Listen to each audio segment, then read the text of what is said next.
capítulo 12, versículo 22. Dice la palabra de Dios: Hijo de hombre, ¿qué refrán es este que se escucha entre ustedes? Se van prolongando los días y desaparecerá toda visión. Se van prolongando los días y la visión se va acabando. Señor, en esta mañana queremos darte gracias por la oportunidad que nos das de poder estar nuevamente a través de este tiempo escuchando tu palabra. La palabra que es viva y eficaz, la palabra que es más cortante que espada de doble filo. Esta mañana queremos escuchar tu palabra, queremos que ella nos instruya, queremos que ella nos confronte, pero que también ella nos aliente para seguir adelante. En el nombre de Jesús, amén y amén. Perseverando en medio del silencio. Esa es la enseñanza de esta mañana, en la que quiero que usted me acompañe durante los siguientes minutos para entender a través de la palabra cómo a diferentes circunstancias y adversidades que vivimos surge una pregunta: ¿dónde está la palabra que Dios me ha dado? ¿Dónde están las promesas que Dios me ha dado? ¿En dónde está lo que Dios me ha prometido? El pueblo de Israel era un pueblo que vivía constantemente recordando más las promesas que las ordenanzas. Y surgió un refrán en medio de su cautiverio, cuando llevaban aproximadamente 30 años, dice el libro de Ezequiel, llevaban 30 años de cautiverio y surgía un atenuante, un diario vivir, un refrán constante: el tiempo va avanzando y la visión se va opacando.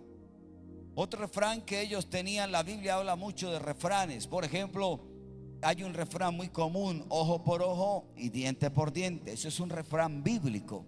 Hay otro refrán bíblico que dice que el que no trabaja, ¿verdad que sí? Son refranes bíblicos, la Biblia habla de refranes. Pero quiero tomar en esta hora este refrán que me parece importante. El pueblo de Israel dijo: el tiempo está pasando y vemos que no se está cumpliendo lo que Dios nos ha prometido. Permítame de una u otra manera trascender un poco en la historia y pudiéramos hablar de aquella experiencia que vivieron los sobrevivientes de la Segunda Guerra Mundial.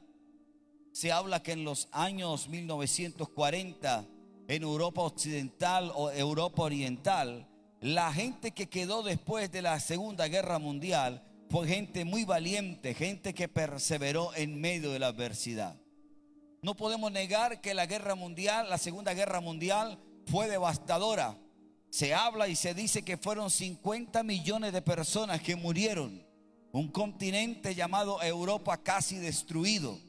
Unas naciones completamente entregadas al comunismo, entregadas al izquierdismo, entregadas a aquel marxismo promovido por Hitler. Y en ese proceso llegan aquellos bombardeos, aquel ataque constante del pueblo norteamericano para tratar supuestamente, entre comillas, de salvar y traer paz. Pero más allá de la guerra, de la Segunda Guerra Mundial, pudiéramos nombrarlo el tema, pudiéramos llamarlo el posguerra. Empezó a surgir una sociedad. En medio de las ruinas se empezó a levantar una ciudad, y en medio de la devastación que había un ataque constante de ejércitos enemigos. El objetivo era acabar con un líder que había promovido la guerra mundial. Sucedió, perfecto. No estamos justificando, pero quiero llegar a una idea clara. El tiempo de posguerra empieza a ser marcado por una generación. Escuche esto que es importante. Entre 1940 y 1978 se levantó una generación que restauró ciudades desde las ruinas.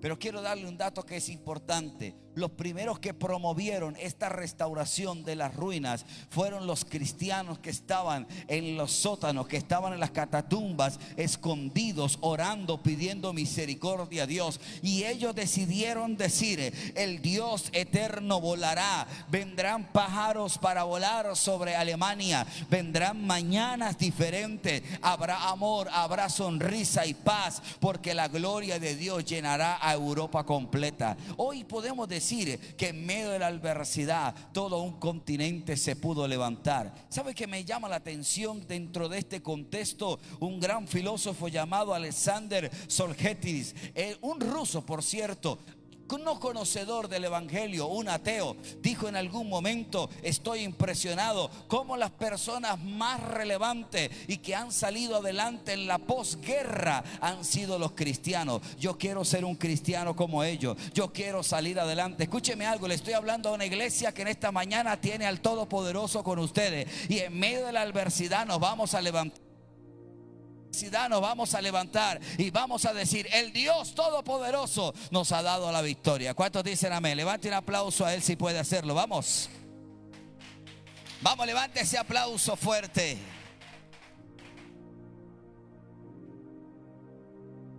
El ruso llamado Alexander dijo: algo que podemos señalar de los cristianos es que tienen un heroísmo personal, patriótico en Cristo.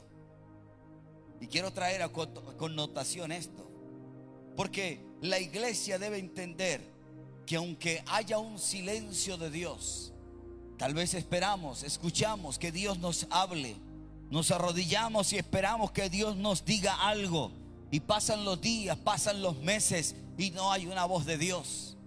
Pero hoy quiero de parte del Señor decirle: es necesario perseverar en medio del silencio. Pasan los días, usted dirá: pasan los días y veo que la palabra que Dios me ha dado se ha ido desvaneciendo. Déjeme decirle que no, porque Dios no tarda su promesa, sino que cumplirá todo lo que nos ha dicho. ¿Cuántos creen en eso? Levante su mano derecha y diga conmigo: Dios hará. No, pero hermano, con ese ánimo ni los que están allá nos están viendo. A ver, con ánimo: Dios hará conforme a su voluntad. Dígalo una segunda vez: Dios hará conforme a su voluntad. Levante un aplauso a Él que hará conforme a su voluntad. Vamos, levante ese aplauso fuerte. Tanto el pueblo de Israel, escúcheme por favor, tanto el pueblo de Israel como el pueblo europeo posguerra mundial, no los llevó al fracaso a un grupo, no los llevó al fracaso el dolor y el sufrimiento. Hay dos elementos que llevan al hombre al fracaso para perder la fe, y son la confusión y las falsas expectativas.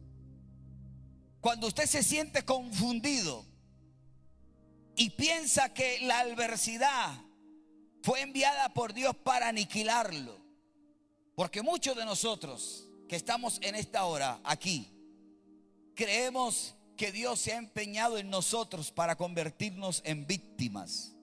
Y déjeme decirle algo: que a los que aman a Dios, todas las cosas nos ayudan para bien. Pero cuando usted se deja llevar por la confusión, y en medio de la confusión dice palabras que no debe decir, eso lo lleva a que usted pierda automáticamente la estructura de fe que había ganado. Pero las falsas expectativas, cuando usted cree que Dios camina al ritmo suyo, cuando usted cree que la voluntad suya es la voluntad de Dios, cuando usted cree: ay hermano, pero es que Dios me ha dicho que me va a bendecir. Sí, pero Dios también te ha dicho que vas a tener aflicciones. ¿Está aquí conmigo? Leía la historia de un hombre. Escúcheme esto que me parece importante. Un hombre que cuando tuvo a su primer hijo, aquel muchacho nació, caminó, corrió, pero en la medida del tiempo fue perdiendo su sentido del oído. Y aquel hombre cristiano, por cierto, decía: ¿por qué Dios permite eso de mi primer hijo? a tal punto que llegó a ser sordo. Y este muchacho sordo en su mente recibía las melodías que hoy en día conocemos como Beethoven. Y lamentablemente hoy nosotros no nos damos cuenta que Dios puede usar una adversidad para enseñarnos que Él es nuestro pastor y que nada nos va a faltar. ¿Cuántos dicen amén a eso? Levante su mano derecha y diga conmigo: Dios hará. No, pero hermano, hágalo con rabia. Dios hará conforme a su voluntad. ¿Cuántos creen en eso? Levante un aplauso al Señor si lo cree. Vamos. Vamos arriba ese aplauso. Vamos.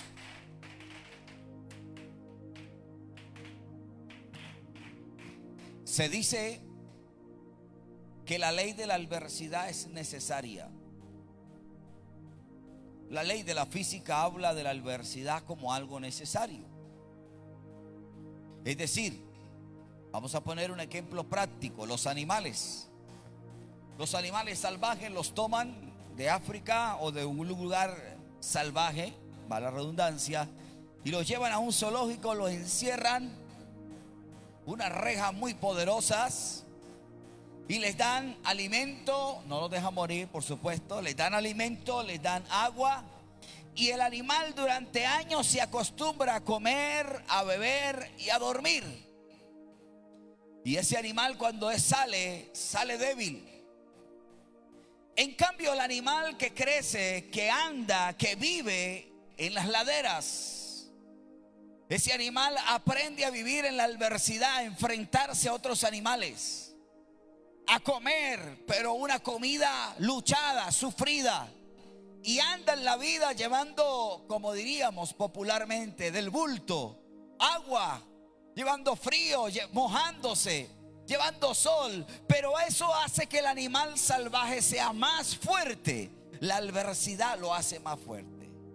En cambio, un animal encerrado termina siendo débil. Escúcheme algo: son necesarias las adversidades. Y aunque creemos que Dios está callado, que Dios nos está tal vez olvidando, es cuando Dios nos está enviando un mensaje: persevera en medio de la adversidad. ¿Cuántos dicen amén a eso?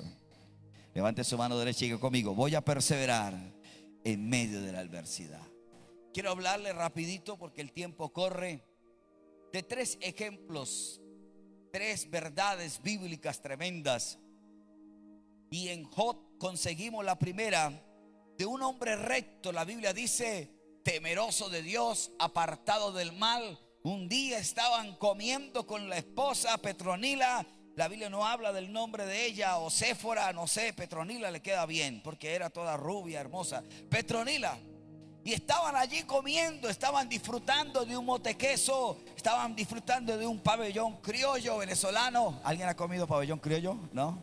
Así es, pabellón criollo. Bueno, me invita a estar ahorita saliendo del culto. Un pabellón criollo, un motequeso, una viuda de pescado tal vez. Estaban allí sentados, de repente llega la primera noticia: mi amo, han muerto sus hijos.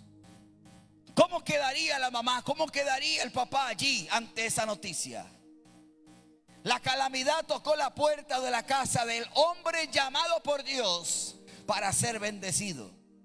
La Biblia habla de que Job era millonario, Job era rico, Job tenía todas las riquezas. La segunda noticia: se han quemado todos los pastizales, se han quemado todos los sembrados.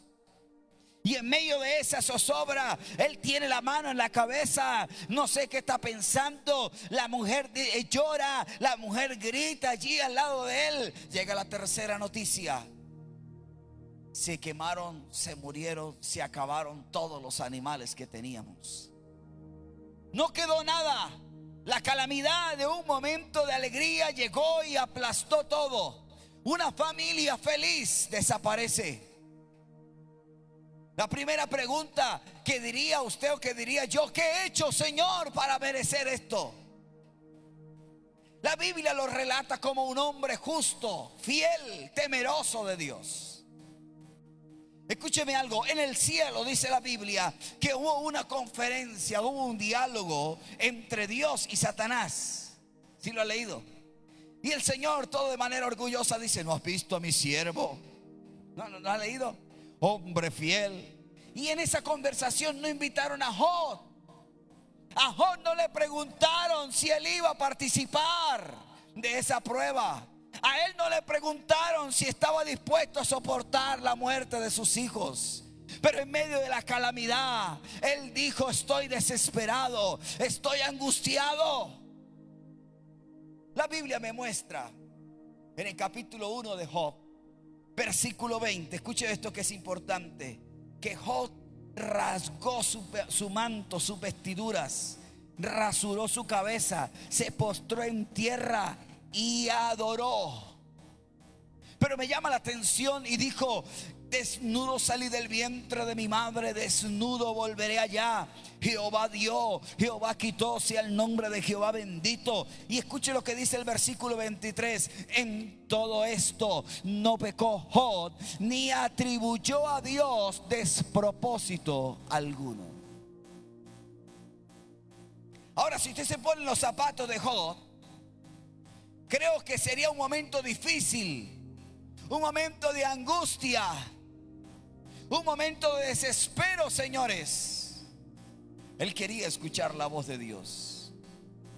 Él quería preguntarle a Dios: Señor, yo estaría bien que me preguntes si estaba de acuerdo con esta calamidad, pero no. Gracias a Dios por los amigos. ¿Cuántos dicen amén? Gracias a Dios por los amigos, ¿verdad que sí? Siempre hay amigos que llegan a nuestra casa para fortalecernos. Y allí llegaron los amigos para dar el duelo a esta familia. Y llegó el primer amigo: hoy estamos contigo, pero esto te pasa porque eres un pecador, un sinvergüenza. Y llegó el otro amigo también a saludarlo: oye, mis condolencias por las muertes de sus hijos. Y el otro amigo le dijo: arrepiéntete, porque el Seol te está esperando y esto es poco para lo que te toca. Qué buenos amigos. Ojalá nos tengamos amigos así. Y viene el tercer amigo. El tercer amigo también empieza a decirle: ¿sabes qué? Hay cosas que todavía no has recibido por tu pago, porque te mereces mucho más de lo que está pasando. Pero gracias a Dios por la mujer que le dio. ¿Cuántos damos gracias a Dios por nuestras esposas? No, nadie le da gracias a Dios. Dígame, amén, hermano Pedro, con ánimo, hermano Pedro, amén, amén. Porque le quitó Dios a Job todo, menos la mujer. Y allí estaban sus tres amigos apoyándolo. Pero también estaba su mujer, que le dijo: maldice a tu Dios y muérete. ¿A usted no le ha pasado que cuando está en momentos de calamidad, usted llega donde algún amigo, llegan de alguien a escuchar una voz de aliento, y qué le dice? Y eso es poco porque mire, a usted lo que le ha faltado es... Y queremos escuchar la voz de Dios a través de alguien y nadie nos dice nada. Y escúcheme, Job, en su desespero, capítulo 23, versículo 2. A Job le entró una desesperación, porque empezó una conversación con sus amigos y los amigos lo que hacían era acusarlo. Y dice en el capítulo 23, versículo 2, dice: hoy también, Job 23, 2, hoy también hablaré con amargura. ¿Qué tenía él en el corazón? Amargura. Porque es más grave mi llaga que mi gemido. Y note la pregunta, o note la exclamación que hace Job. Dijo: ¿quién me diera el saber dónde hallar a Dios? Andaba buscando a Dios. ¿Alguien le ha pasado? Andaba buscando a Dios. Job andaba: ¿quién me diera encontrar a Dios? ¿Dónde puedo encontrar a Dios en medio de mi angustia? Se dice que el proceso de angustia de Job, de su sarna, de su dolor, fueron aproximadamente 7 años. Y él preguntó y dijo: ¿alguien me puede decir dónde puedo encontrar a Dios? Tal vez usted que está aquí me está preguntando en esta mañana: ¿dónde puedo encontrar a Dios para hacerle tantas preguntas que tengo? ¿Por qué se murió mi hijo? ¿Por qué se murió mi papá? ¿Por qué perdí el trabajo? Tal vez usted tiene muchas preguntas para Dios. Pero yo quiero animarle en esta mañana a que persevere en medio del silencio de Dios. ¿Cuántos dicen amén? Y si usted y si usted lee la Biblia, escucha a Job diciendo: alguien que me diga dónde encontrar a Dios, dónde puedo encontrar su silla. Y Job dice: yo voy a exponer mi causa delante de él, yo quiero defenderme. Que alguien le diga a él que yo quiero defenderme. Y si usted empieza a leer, al final dice: de oídas te había oído, mas ahora mis ojos te ven. Y en medio de su dolor, en medio de su calamidad, en medio de su angustia, cuando ya la sarna lo estaba despedazando, cuando la voz de sus amigos lo estaba humillando, cuando la voz de su esposa lo incitaba a maldecir a Dios, él allí en su angustia, cuando todo era difícil, cuando había un silencio de Dios, dice: yo sé que mi Redentor vive y aún del polvo me va a levantar. ¿Cuántos creen que Él nos va a levantar? ¿Cuántos les pueden dar un aplauso al Señor que nos va a levantar? No, pero hágalo más fuerte. Salmo 46. De parte de Dios es este versículo para usted y para mí. Salmo 46, 10 dice el Señor: estén quietos y conoced que yo soy Jehová.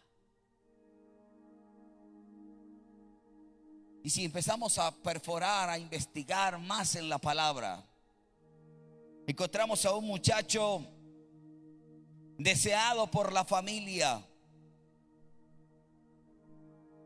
una mujer que no podía tener hijos y su hermana tenía, sus sirvientas tenía, ella no podía tener, pero nació José. José no pidió ser elegido. José nació por simplemente, para que usted me entienda esta palabra simple, sencilla, porque Dios lo había escogido con un propósito.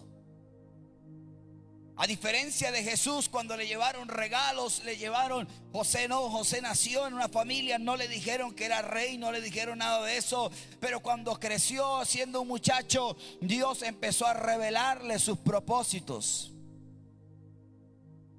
Y cuando Dios empezó a revelarle sus propósitos, este muchacho, quien estaba allí creciendo, un día le dijo a su mamá, le dijo a su papá, le dijo a sus hermanos: yo veo cómo Manojo se postra, yo veo cómo las estrellas, yo veo cómo voy a bendecirlos a todos ustedes. Y qué bonito tener una familia como la de José. Todos corrieron a abrazarlo. Venga mi hermano José, este es el que nos vamos a salir adelante con él. Cada vez que José se levantaba, le decían el emperador, el emperador. No, la Biblia dice que le tenían, ¿qué? Envidia. La Biblia no dice que los hermanos de José programaron: bueno, vamos a enviarlo a la universidad, vamos a prepararlo, Rubén va a enviarlo, Manasés va a llevarlo, Leví va a cuidar de él y el otro va. No, nadie. Se olvidaron del proyecto de Dios con José. Y un día el muchacho llevaba la comida, como siempre, contento, feliz. Pero un día lo metieron en la cisterna, otro día lo vendieron, otro día llegó allá como esclavo, otro día terminó en la cárcel, otro día salió de la cárcel. Y cuando su familia menos pensó, vinieron a los pies de José. Pero qué bonito relatarlo, ¿verdad que sí? Pero pongámonos en los zapatos de José. Escúcheme algo: José superó la barrera de la traición. Y tal vez usted no ha podido superar la barrera de la traición. Y a José no lo traicionó el vecino, no lo traicionó el compañero de trabajo. A José lo traicionaron sus propios. Y algo que puedo aprender de José en esta mañana es que José quería escuchar la voz de Dios en la cisterna y no la escuchó. José quería escuchar la voz de Dios en el carruaje cuando iba como esclavo, no la escuchó. José quería escuchar la voz de Dios cuando aquella mujer dijo: me violó. Y él tapándose: yo no he hecho nada. Allá él quería escuchar la voz de Dios en la cárcel. Él quería escuchar la voz de Dios en los momentos más difíciles. Pero la Biblia no me dice que Dios se le apareció en la cárcel un ángel como a Pedro. ¿Se acuerdan de Pedro? A Pedro se le apareció el ángel y le abrió la puerta. A Saulo y a Silas le abrió la puerta. A José no se le apareció nadie. Y José ahí en la cárcel escuchando, esperando a ver la voz de Dios. Tal vez José cantaba, no sé que usted me pueda ayudar a entender esta mañana eso. Pero José quería escuchar ese mismo Dios que le había dado la visión, ese mismo Dios que le había dado el sueño, que le diera una estrategia para salir adelante. Y en medio de la adversidad de 17 años, se lo repito por tercera vez, 17 años esperando la respuesta de Dios, no llegó. Hasta que un día Faraón tuvo un sueño y allí estaba José perseverando en medio del silencio. Y cuando Faraón tuvo el sueño, Dios puso a José en el puesto donde había soñado hace 17 años. Quiero enseñarle a través de esto que José no se detuvo en la dificultad. José no se detuvo en la humillación. José no se detuvo en la injusticia. José no se detuvo en la traición. José se levantó aún de la misma cárcel. Y escúcheme algo que quiero decirle de parte de Dios. Lo que Dios ha dicho de usted y de su generación se cumplirá.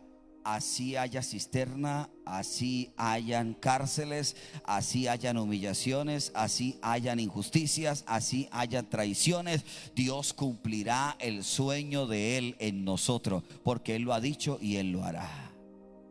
¿Cuántos dicen amén a eso? ¿Cuántos les pueden dar un aplauso a Dios por eso?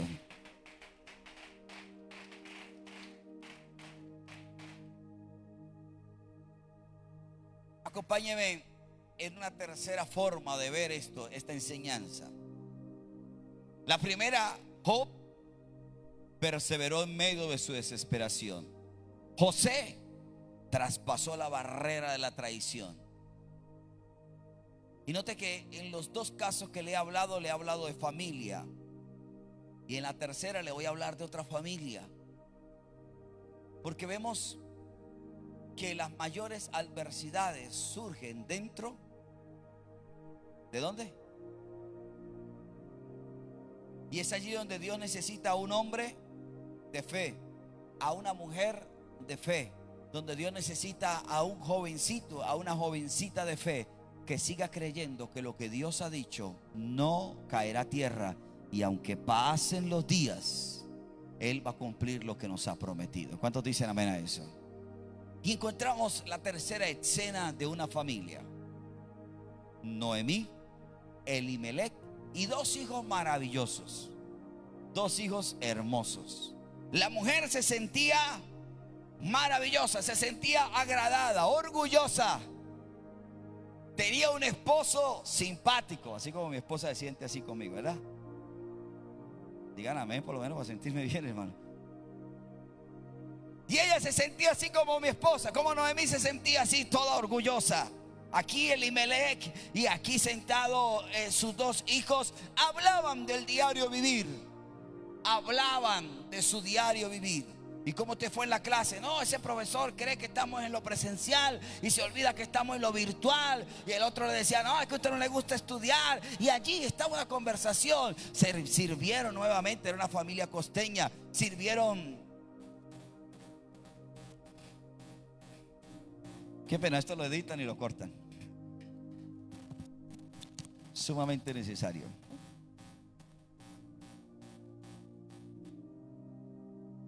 Pero muy frío. Bueno, ya lo cortaron, lo editaron. Seguimos. ¿Dónde íbamos? Me perdí. La familia maravillosa. Muy bien. Entonces, una familia agradada. Se sentaron a comer. Disfrutaron. Era diciembre. Y evaluaron. Estamos viviendo una crisis terrible aquí. Elimelec dice, no hay trabajo. Hay una terrible crisis, hay una escasez. ¿Qué hacemos? Vámonos para un país más cercano. Alguien le dijo, pero para allá hay que tener pasaporte. No importa, nos vamos caminando. Pero lo discutieron, lo hablaron. Elimelech le dijo a la familia, es lo mejor. Si nosotros tomamos esa decisión, nos va a ir muy bien, porque allá en los campos de Moab hay muchas bendiciones. Vámonos para allá. Los dos muchachos lo pensaron, se fueron para la habitación, se acostaron. Mientras jugaban Xbox, pensaban y decían, pero allá vamos a tener Xbox, vamos a tener Wi-Fi, no sabemos. Pero ellos se dialogaban el tema hasta que un día lo decidieron y salieron, dice la Biblia, casi a los campos de Moab. Y todo iba bien, llegaron a los campos de Moab, les fue bien. El hombre era carpintero, le fue maravilloso. La esposa era fisioterapeuta, les iba súper bien. Los dos muchachos se adaptaron, empezaron a estudiar la universidad. Todo iba de maravilla. Ya compraron un televisor de 58 pulgadas. Ya estaba todo feliz, hasta que un día la calamidad visitó su casa. Y el primero que muere es su esposo Elimelech. Un infarto fulminante. No tenían seguro de EPS.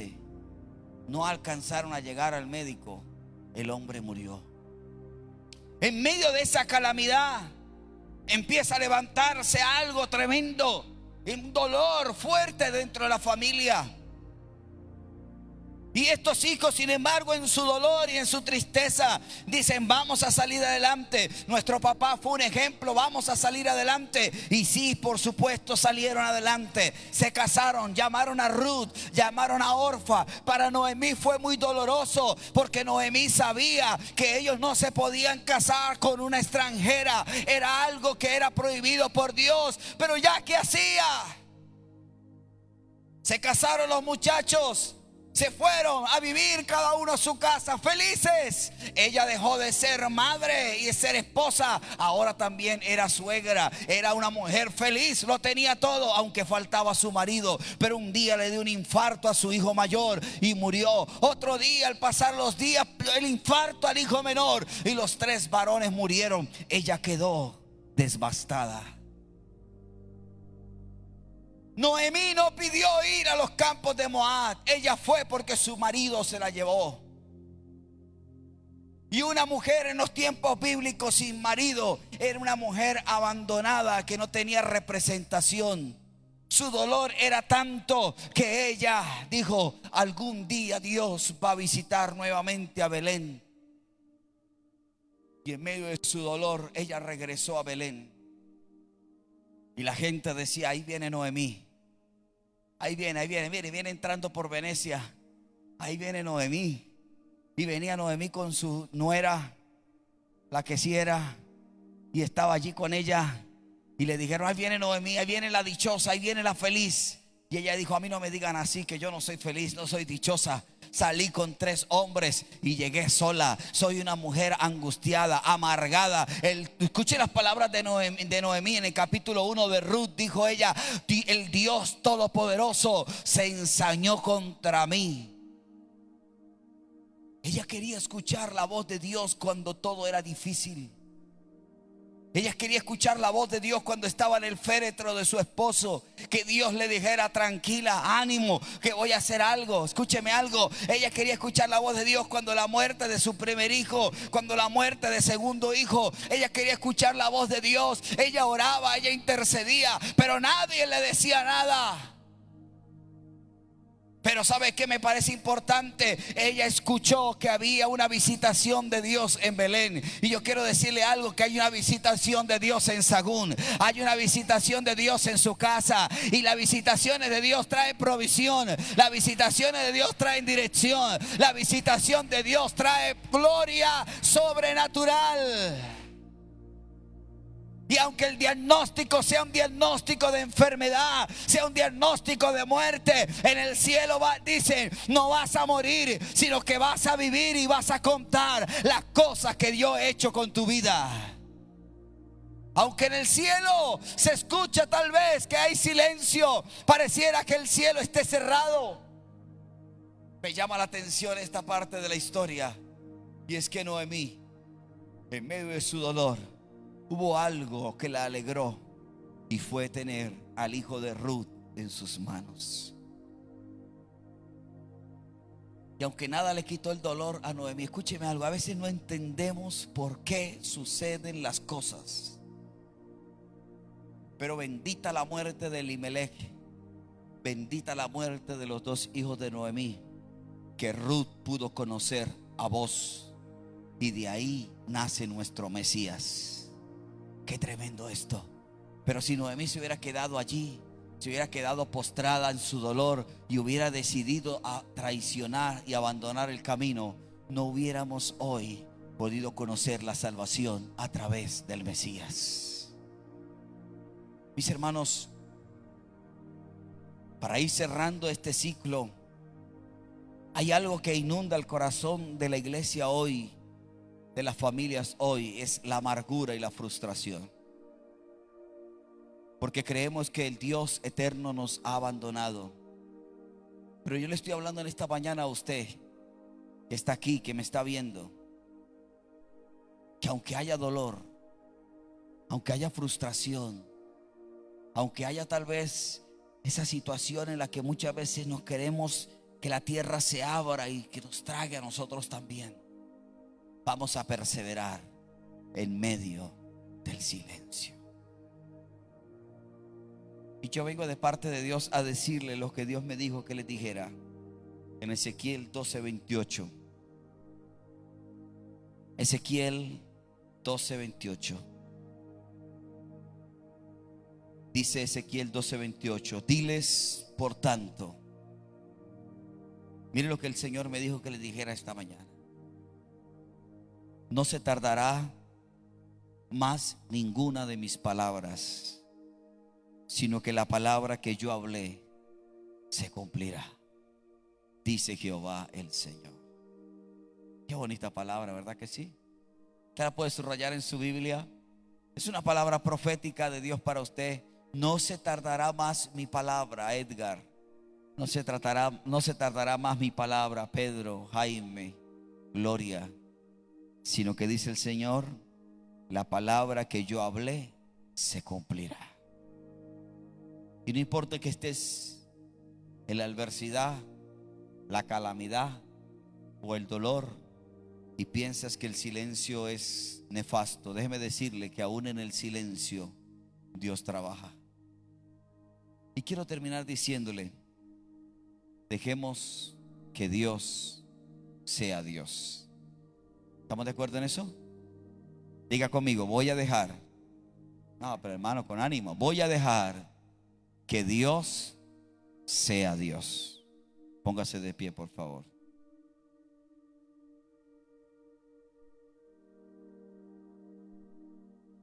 Señor mío, Dios mío, te damos gracias,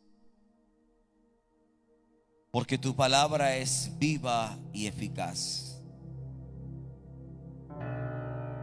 más cortante que espada de doble filo.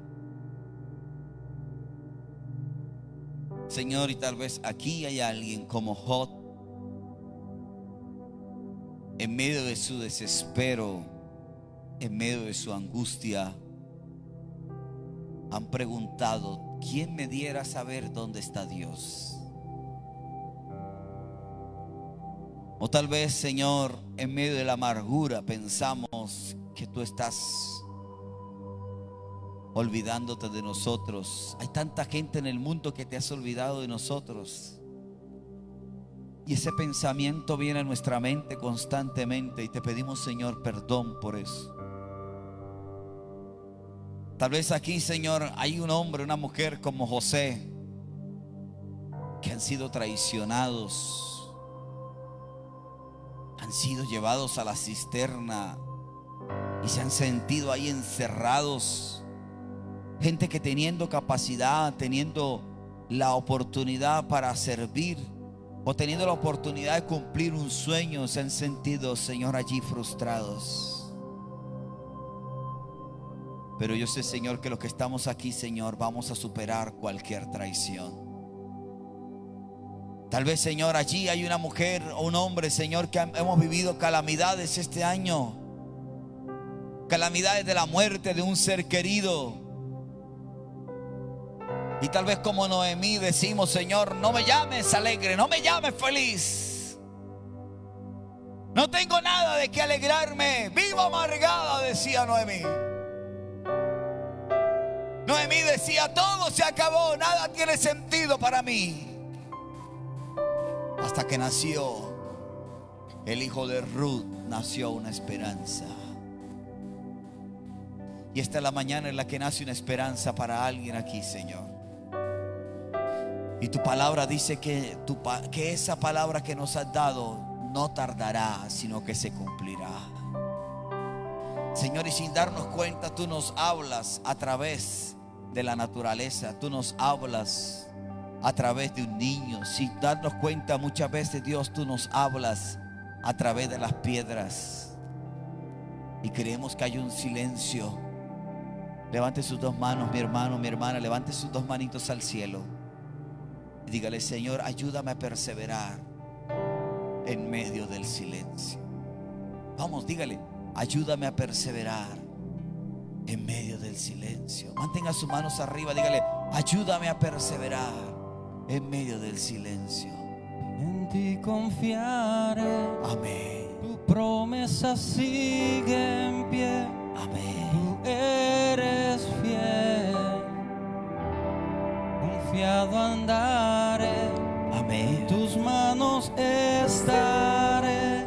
Tú eres fiel. Así es. En ti confiaré. En ti confiaré. Tu promesa sigue. Vamos, en decláralo. pie. Tú eres fiel. No importa que hayan lágrimas en los ojos, decláralo. Confiado andaré, en tus manos estaré. No importa que el presente sea de calamidad. Eres fiel, en ti confiaré. Vamos, dilo.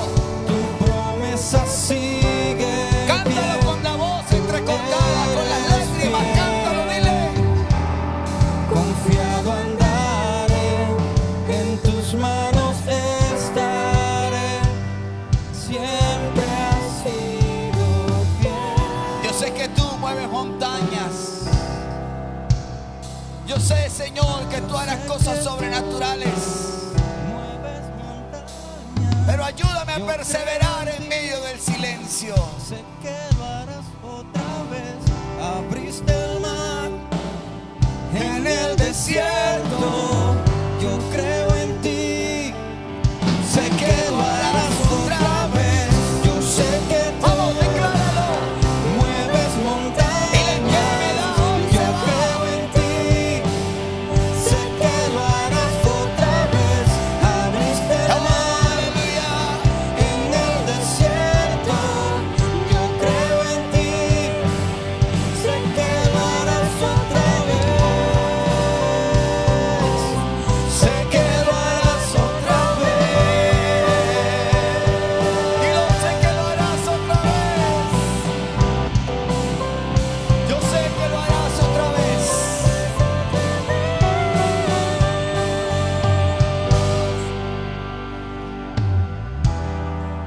Job recibió el doble de lo que tenía. José recibió lo que soñó. Y Noemí abrazó la esperanza. Hoy te digo, de parte de Dios, sigue abrazando la esperanza, porque Dios tiene cuidado de nosotros. Levante un aplauso a Él. Dios les bendiga.